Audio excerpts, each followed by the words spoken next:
Slave trade, the foundation of the American economy. How far is one man willing to go?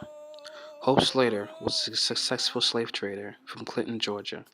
He had received money from his mother to start a business, and he moved to Baltimore, Maryland. He established a lucrative slave trading business.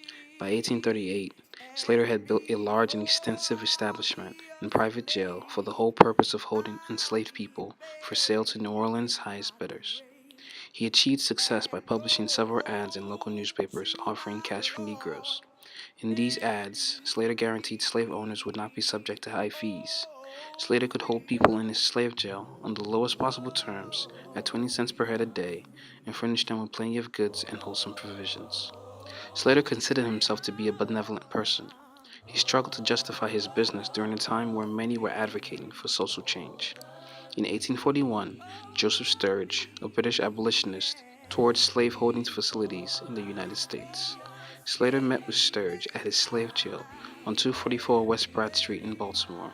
He reassured Sturge that he was opposed to selling children, and he said he provided excellent care to the people under his control. His own advertisements tell a different story. He offered for sale a sprightly, bright mulatto girl, only 7 years old, as fine a servant as I ever saw, who can intelligently run errands and market for small articles by herself.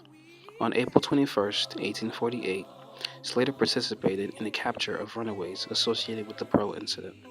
This was a failed attempt by 76 people to escape from slavery in Washington, D.C.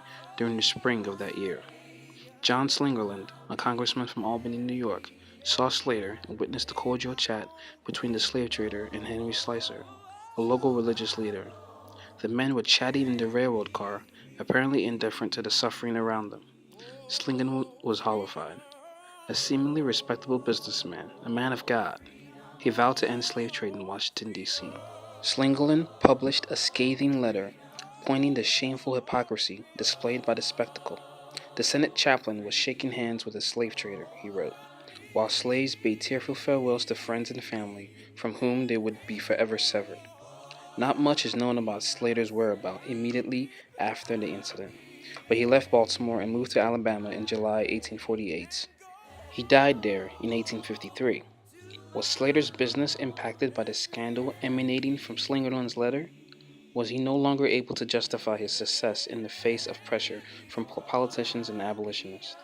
Again, we ask, how far is a man willing to go for capitalism?